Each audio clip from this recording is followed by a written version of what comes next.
could I do that was going to blow their socks off? I wanted to see their jaws drop. I had it. I was going to perform ventriloquism.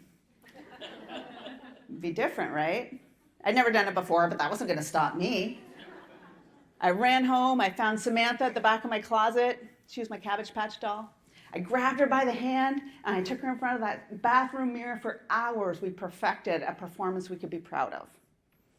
The day of the talent show came, and I just sat on that cold gym room floor, my bum going numb, that crisscross applesauce, just waiting for my turn. I wasn't paying attention to anybody else's talent show. Then they called my name, and I popped up, and I ran to the stage, and I brought Samantha with me, and we started our performance. And then a funny thing happened. The audience just kind of fell away. It was just me and Samantha. We were in our flow. We were creating. We were performing and sharing our unique creativity with the school. We finished our performance, and I took a bow, and I don't know about Samantha, but I knocked it out of the park. I thought that I had nailed that performance. I felt so happy and so creative to make that connection. Because kids are universally creative, right? And actually, science has proven that.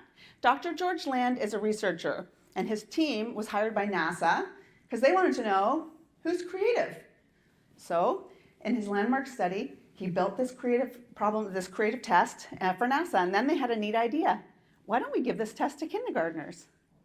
So they gave this creativity test to kindergartners.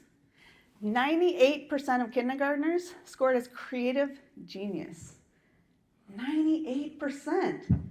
You were all creative geniuses in kindergarten. I was a creative genius. Well, some of you, the numbers people, are like, well, 2% of us were picking our nose, eating crayons, maybe.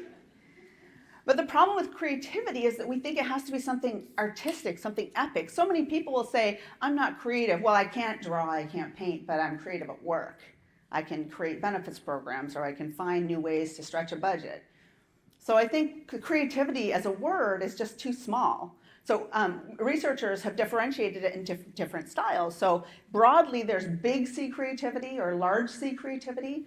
That's things like the Eiffel Tower or The Simpsons or Cubism, things that are celebrated by experts in a domain. But there's also small C creativity. That's everyday creativity. That's the creativity I'm talking about today. Things that you already do that you might not call creative. Maybe it's building a pivot table or an Excel table. Maybe it's figuring out how to program your coffee maker so you can shave 3 minutes off of your time in the morning to get to work. It could be sneaking vegetables into smoothies for your kids. Or it could even be something like April Fool's joke for your kids. One night I sat up, it wasn't my idea. I found it online, and I got some brown construction paper, and I cut out E's. And I put them in a box, and I gave them to my son. He's going on a field trip. Grade 2 field trip. I said, I made you some brownies. And on the lid, I wrote, no butter, no eggs, no chocolate, no flour. And he got to the front of the bus, and he opened up the package and said, my mom made brownies. And out comes some cut-out brown E's. He still says he's traumatized by that experience. So I guess I'll just pay for his therapy. Hopefully he has some benefits to cover it at some point. Because we think creativity is something that's beyond our reach because it has to be artistic, but we're using it every single day. Is there something you're using in your life that you wouldn't call creative until this moment? Even choosing your outfit or choosing your earrings or what kind of shoes you're going to wear is a creative act.